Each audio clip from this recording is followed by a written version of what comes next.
Department of Center for Digestive Sciences, Department of Renal Sciences and Transplant, and Department of Organ Transplant Anesthesia will be involved in today's CCR presentation. That's the team of Center for Digestive Sciences, which includes medical gastro, surgical gastro, hepatology, HPP surgery, and transplantation. Since last 2 years, there is a significant growth in the number of limb transplantations being done at Mahatma Gandhi Hospital. And when we look at the outcome, we are comparable to anywhere else in the world. Even in the sickest of all patients, we seem to have a good survival, which is touching anywhere between 85 to 90%. Today, we would like to present a case of a 38-year-old obese male with abdominal distension. We would like to invite Dr. Gunita Sharma to come and take over this. Namaskar everyone. So, I'm going to present this case of 38-year-old obese man with abdominal distension who came to Urology OPD. He was a bank employee resident of Jaipur. Presented to us with complaints of abdominal distension since 1 month, which was painless, progressive, started at the flanks and progressed towards the whole abdomen, associated with bilateral ankle swelling.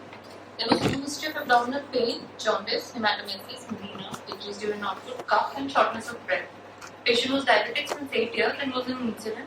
He had poor compliance and therefore poor control. He was not hypertensive and had no thyroid disorder. He was non-alcoholic and non-smoker. On examination, he was conscious, oriented to time-based person. He was moderately built and nourished with BMI of 30 kg per meter square. That comes into the category of obese. Pallor was present. He was vitally stable. There was no icterus, synopsis or clubbing. He had pedal edema, which was bilateral rolling, extending up to the calf, and it was symmetrical and fitting in nature. He had no disturbance in sleep-wake cycle. For abdominal examination, he had distended abdomen with umbilicus everted.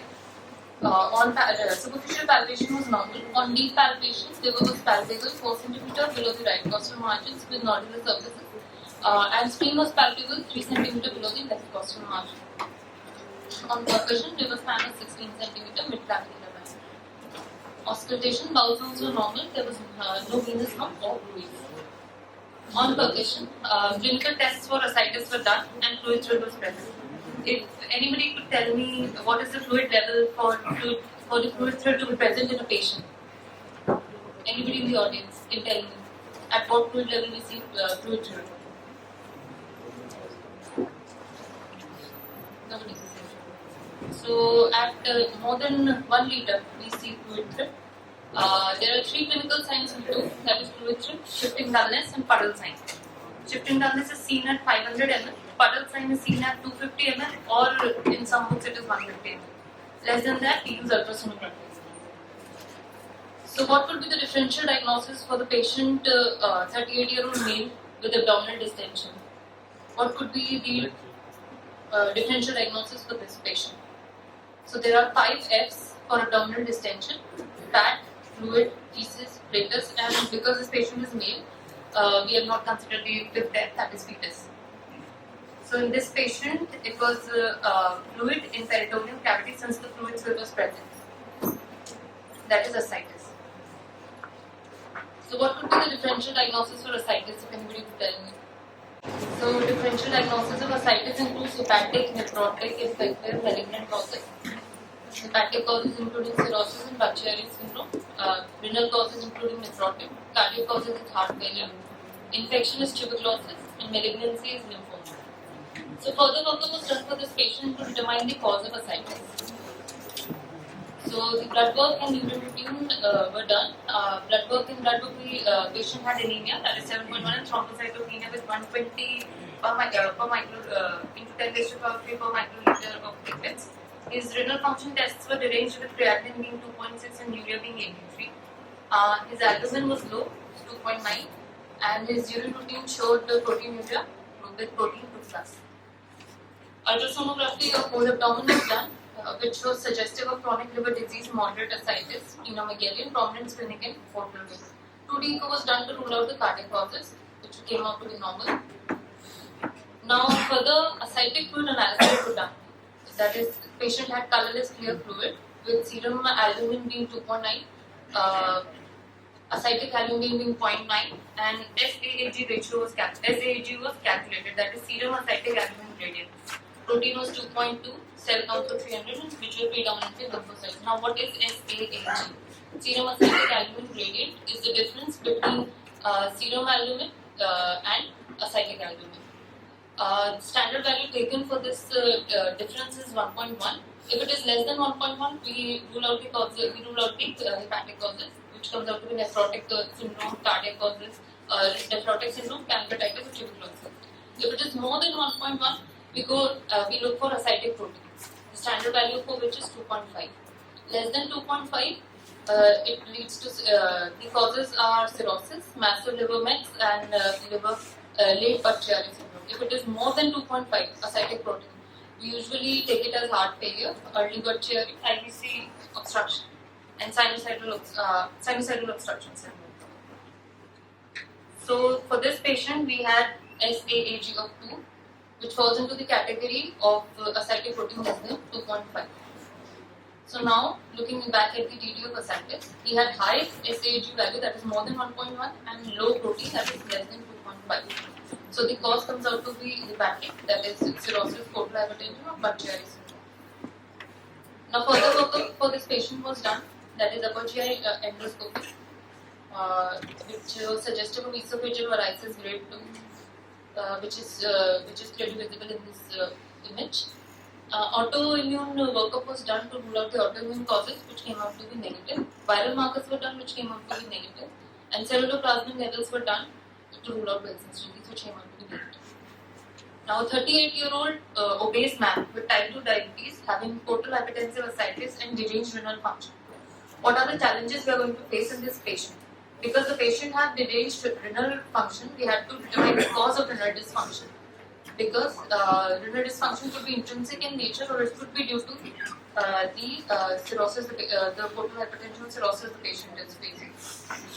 Because the management is going to differ based on the renal dysfunction of this patient. So to talk upon the evaluation of renal dysfunction in this patient, I'd like to call upon Dr. Aviral Kashyap from Department of Nephrology. Good morning. So we were referred a patient, a 38-year-old male. He has already been diagnosed with chronic liver disease. So on evaluation, he had a renal dysfunction. We had to evaluate what is the cause of the renal dysfunction, and we had to evaluate the further course of action for the same. So he is diabetic since the last 8 years and has poor control. And then when we go ahead, like in any patient who is already diagnosed with the CLD and has come with renal dysfunction, so we have 3 broad categories that we are thinking. So we have to think in terms of whether it's a hepatic cause, whether it's an intrarenal disease, or there is another cause of the renal AKI.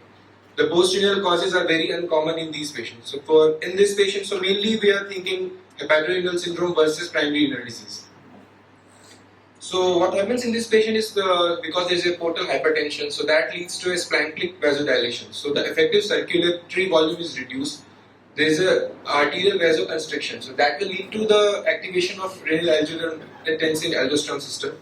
So while that on the liver side that contributes to the ascites, because of the renal vasoconstriction that leads to the hepatorenal syndrome.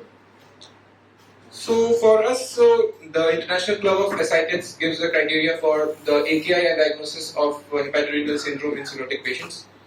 So the older classification used to be HRS1 and HRS2. That has now been replaced with HRS with acute kidney injury, HRS AKI and ascites without acute kidney injury, HRS non-AKI. HRS AKI is defined as the standard KDIGO criteria for AKI are used here. A 0.3 rise of creatinine in the 48 hours, or a 50% rise from the baseline, and or there's an additional, the third criteria that has been added in the latest update is the urine output criteria, 0.5 ml per kg body weight for 6 hours or more. So then we come to the HRS non-AKI. So HRS non-AKI is further subdivided into the newer term HRS AKD and HRS CKD. HRS AKD is when the duration has been 1 month but it's less than 3 months, and CKD is when the duration has been more than 3 months. So how do we basically diagnose? So what we have to fundamentally understand that hepatorenal syndrome is a diagnosis of exclusion. if we already have another obvious diagnosis, we would not even be considering it. So first of all, we should be having a patient who is having cirrhosis with ascites. So he should be having AKI as per the International Club of Ascites criteria, as we discussed before. So we should already have him resuscitated with 48 hours of volume expansion with 1 gram per kg per day of albumin. There should be no shock, and in the last 48 hours there should not be any other nephrotoxic drug administration or other factors that could contribute to the AKI. So it's essentially a diagnosis of exclusion. So there are some criteria that we are using to eliminate the possibility of renal parenchymal disease. So the 24-hour unique protein should be less than 500. Urine routine examination, the RBCs should be less than 50. The renal ultrasound or another imaging, whatever has been done, should be normal. And the latest update has added a criteria for NGAL, the neutrophil gelatinous acetyllipoprotein. It's a new biomarker which indicates renal injury, so it should be less than 220 microgram per gram of creatinine. And urine sodium should be less than 10. So we had evaluated this patient. In this patient, first of all, the ultrasound was done. The ultrasound was already showing a loss of the corticomedullary differentiation. The kidneys were normal size. Now, as we are aware, diabetes is one of the conditions in which even ESRD, chronic kidney disease patients may be having a normal kidney size. So that is compatible with diabetic kidney disease. We had done a 24-hour unique protein which was showing a 2.9 gram proteinuria. So the fundus examination, patient was having changes of moderate non-proliferative diabetic retinopathy. So considering all these factors and the fact that patient was having a background of 8 years of uncontrolled diabetes, so the obvious diagnosis in this case was renal parenchymal disease. He was diagnosed as chronic kidney disease stage 4 and his eGFR was coming to 29 by the CKD-EBI equation. And so we had diagnosed him with diabetic nephropathy. Considering all the factors associated, so this patient is being evaluated for CLD for further workup. He's already stage 4 CKD, so at this stage, as per the latest schedule guideline, we should be evaluating for the point of planning for RRT. So RRT might be in the form of dialysis or renal transplantation. He's a relatively young patient, so from our side, we have advised this patient to be planning for further renal transplantation and referred back to the hepatology department. Thank you. Good morning, everyone. So, after the hepatology and nephrology evaluation, we arrived at the final diagnosis of portal hypertension. He is a non-bleeder with grade 2 esophageal varices, chronic liver disease, which is likely NASH, which is non-alcoholic steatohepatitis, and according to the current convention, it is renamed as MASH, which is metabolic dysfunction associated steatohepatitis. And he has decompensation in the form of ascites, and he'll go into child Turgor puke category of 10C and MELD sodium of 21, which will be discussed in subsequent slides. He also has end-stage renal disease, which is stage 4 and eGFR of 29. Currently, he is not on hemodialysis and he is uncontrolled diabetic.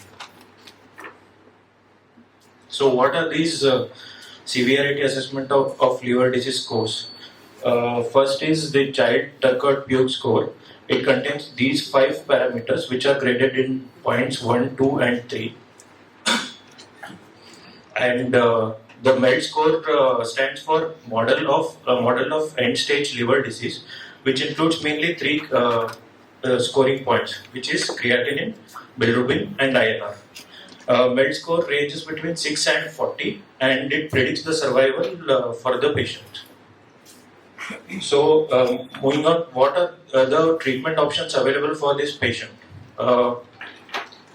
We can do a conservative medical management in the form of supportive treatment with diuretics and albumin infusion without dialysis.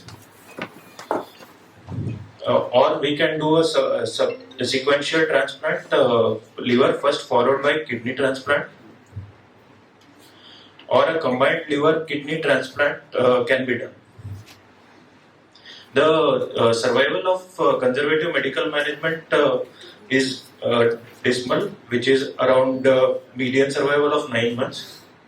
Since he is a young patient, we cannot proceed with the supportive or conservative management.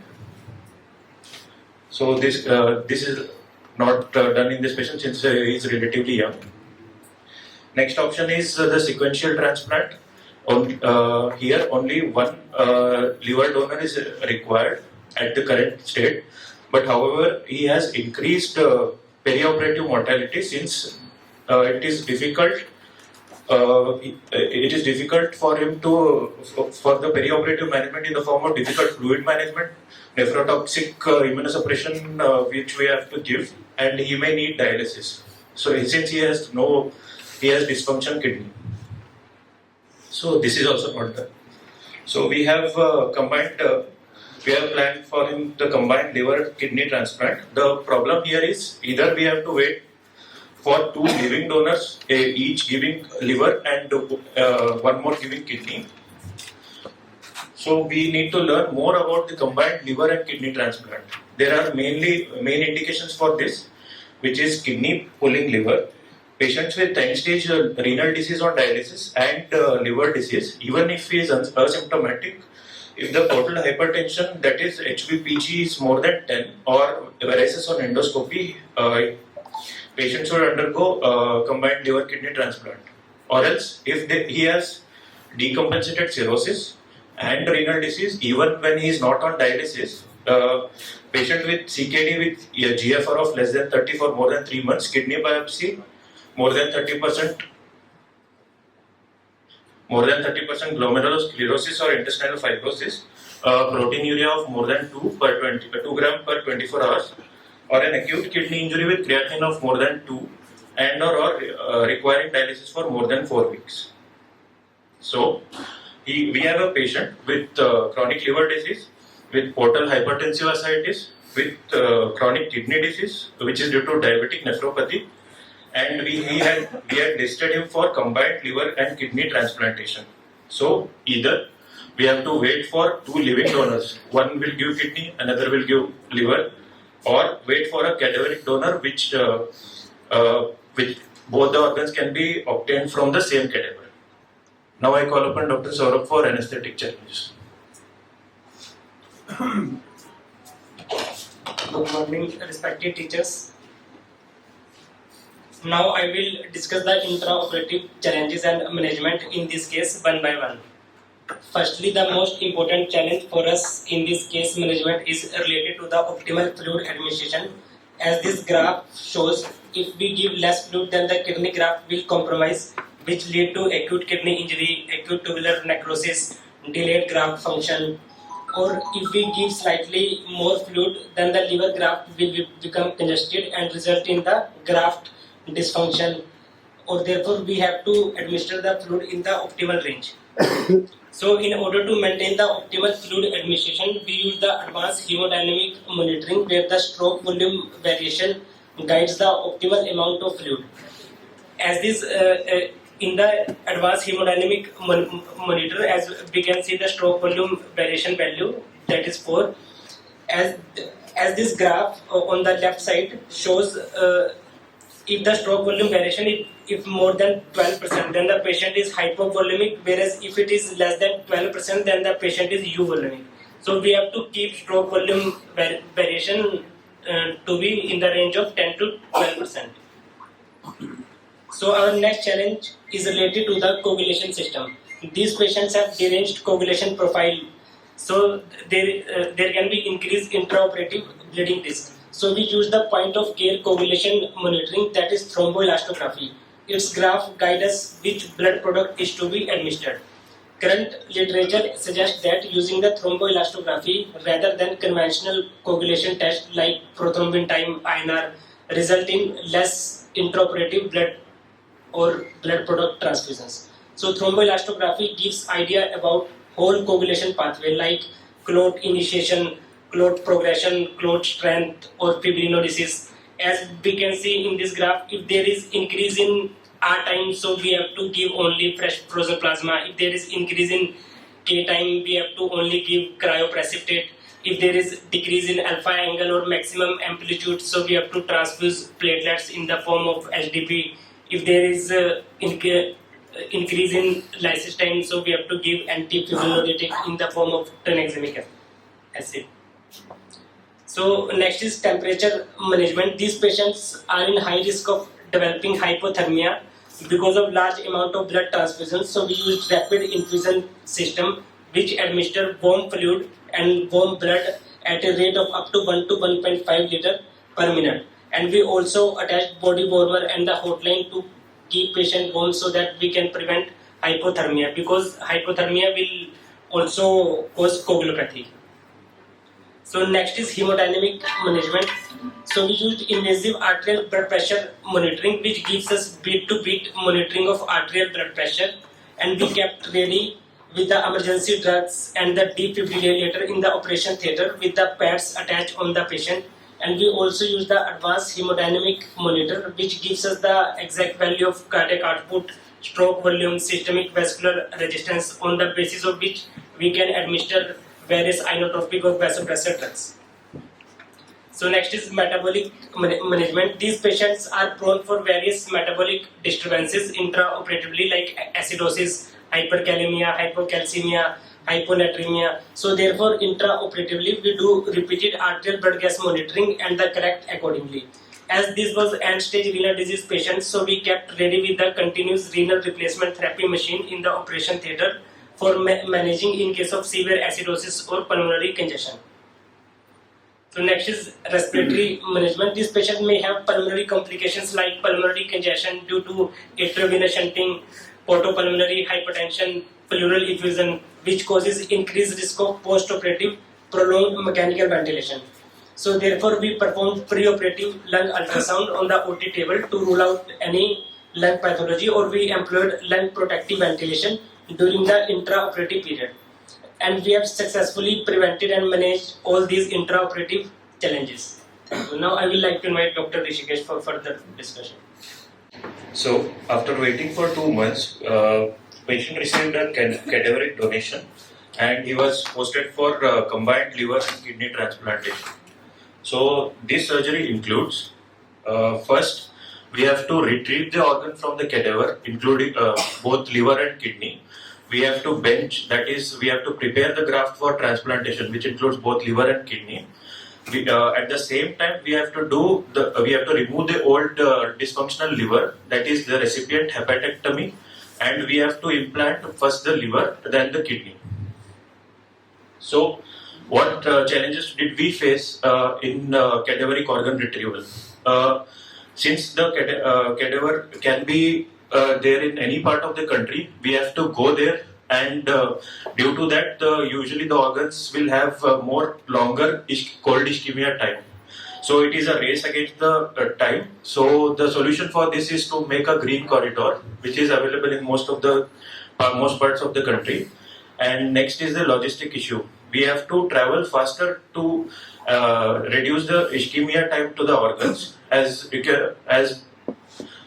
due to this faster travel, many incidences have been reported in the country in the form of accidents in the ambulance carrying the liver or the kidney. And the final challenge we have is recipient selection. So we have to call the eligible recipients. Maybe it may be in the night time also, at 2 a.m. or 3 a.m. We have to call everyone. Some do not pick the call, some are unwilling to come at this point of time, and some might not be arriving from the location faster. So coming to the intraoperative details, the cadaveric retrieval. The cadaveric retrieval, we make a long midline incision and we retrieve all the organs, include liver and kidney. And the question here is which organ to be transplanted first, liver or kidney? Liver needs to be transplanted first. Why do we say that? We say it because the massive change in the hemodynamics during the liver surgery may affect the incoming kidney transplant. That is, if kidney is transplanted first and then liver surgery the patient is undergoing, then kidney graft ischemia may occur. And also liver cold ischemia time is lower than kidney, as we can see in the table. The liver cold ischemia time is around 8 to 12 hours and kidney cold ischemia time is less than 24 hours. And the new liver provides an immunoprotective umbrella to the kidney graft. So Next, we go into the preparation of the graft, that is the back table preparation, or it is called commonly called as benching. So the cadaver whole liver is received. The allograft remain immersed in the cold preservation solution within the plastic transport bag that is enveloped by ice to avoid inadvertent rewarming, and all the fat and soft tissue adherent to the liver is removed.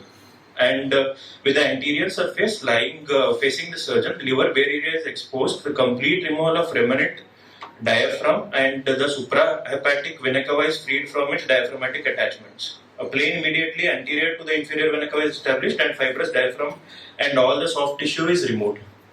The dissection is also performed. Dissection is performed by spreading and cutting over the midpoint of the posterior inferior vena cava before proceeding laterally. So, as we can see here, the diaphragm and other soft tissue is freed from the liver graft, and the IVC can be seen visible in the video.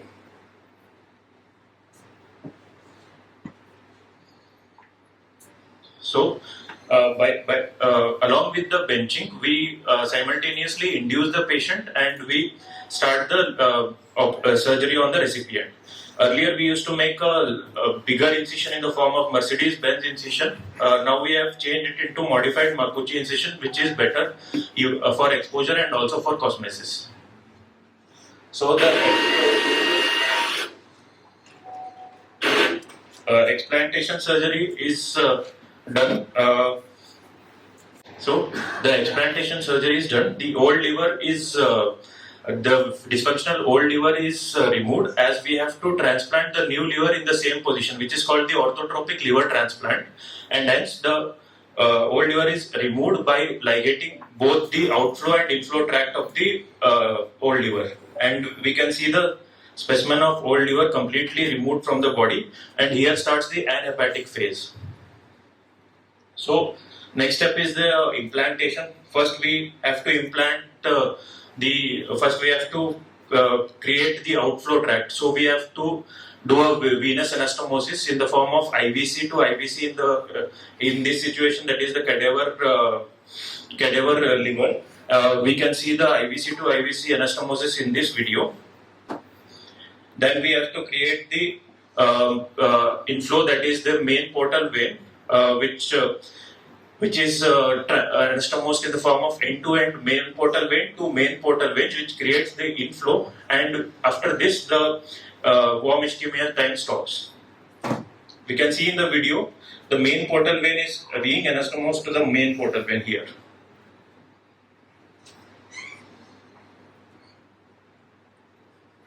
Then finally we have to anastomose the artery, that is the common hepatic artery, to the common hepatic artery of the recipient, which is a meticulous surgery. It is done under magnification of about 3 or 3.5x, and sutures are very delicate and minute, which is a Prolene 70 or 80. We then do the biliary anastomosis. Now we call upon the renal transplant team for the renal transplantation.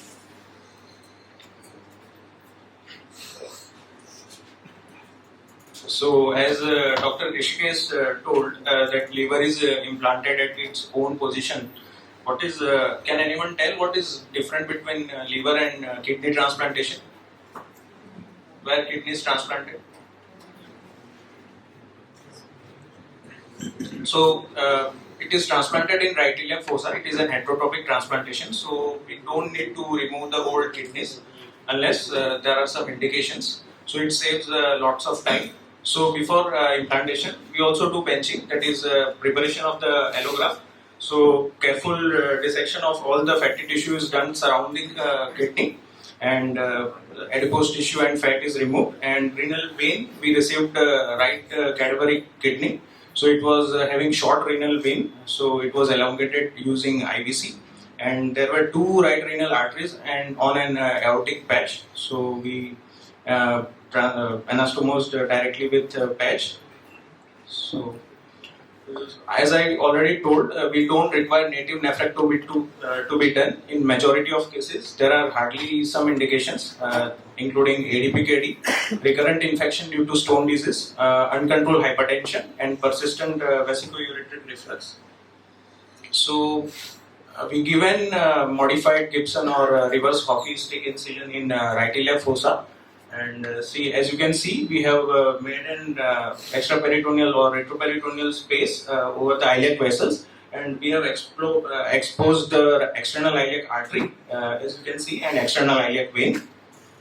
So we do venous anastomosis first to limit the ischemia of lower limbs, and as you can see, we have done the venotomy for venous anastomosis, followed by arterial anastomosis. As the donor cadaveric kidney was having this bifurcation of renal artery and on aortic, we have anastomosis both the arteries on an aortic patch. In some cases, if we have two different and single arteries, we can also anastomosis differently. And followed by last, we do this ureter anastomosis. As you can see, we anastomose ureter with bladder with this anti-reflux technique over digestant. So many of you here are tired of listening to the surgeon. Just imagine the tiresome situation the surgeon is in. The cadaver was, we had got notification of the cadaver early in the morning. We started the cadaver retrieval at 4 a.m. Then the recipient was induced at 11 a.m. and renal total liver and kidney transplant occurred within a duration of 15 hours, plus the 6 hours of the donor cadaveric organ retrieval. So we had even blood loss was around 6 liters, and we had transfused 16 PRBCs and 5 SDPs during the surgery. Post-operatively, we have shifted him to liver ICU. Initially, the immunosuppression was on low dose, which we had to keep it low because of his higher creatinine, and gradually the dose was escalated when his creatinine normalized. For this patient, LFT normalized within 10 days post-operatively, and creatinine normalized within 15 days, and he was discharged uneventfully on post-op day 22. So, on follow-up, it has been 1.5 years post-transplantation. We can see the before and after images of the patient, and he is doing well currently. So, I would like to acknowledge the Department of Anesthesia, Department of Medicine, Department of Critical Care Medicine, Department of Urology, Department of Nephrology, Department of Radiology, Management of Mahatma Gandhi University, and CCR Review Committee. Our special gratitude towards organ donor and his family. We thank him too. Thank you.